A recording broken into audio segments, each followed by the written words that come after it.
Literally మీరు నమ్ముతారో నమ్మరో అసలు అద్భుతంగా అంటే అద్భుతంగా వచ్చింది. రీక్రియేటింగ్ అంటారు కదా, అలాగే రీక్రియేటింగ్ స్వీట్ చేశాను నేను ఇవాళ. నేనైతే రీసెంట్గా కోవా తీసుకొచ్చాను స్వీట్.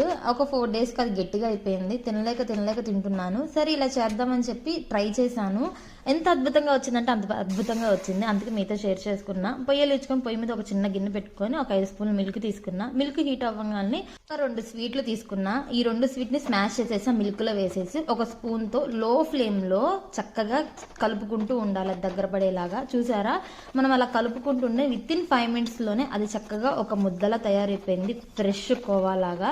ఇప్పుడు నేను ఒక ప్లేట్ తీసుకొని ఆ ప్లేట్కి నెయ్యి అప్లై చేసుకొని చక్కగా, మీ దగ్గర నెయ్యి ఉంటే నెయ్యి, నూనె ఉంటే నూనె అండి. నేనైతే నెయ్యి అప్లై చేసుకొని ఇప్పుడు ఇది మనం కలుపుకున్నాం కదండి, పాలేసుకొని అదంతా ఆ ప్లేట్లో వేసుకొని టేస్ట్ చేశాను అనమాట. బాగుంటే తిందాము, ఎలాగైనా గట్టిగా అయిపోయినాయి, ఇంకో 2 డేస్లో పడేద్దాం అనుకున్న స్వీట్ని అస్సలు పడేయకుండా రీక్రియేట్ చేశాను. ఐ హోప్ మీ అందరికి ఈ వీడియో నచ్చింది అనుకున్నా. Thanks for watching.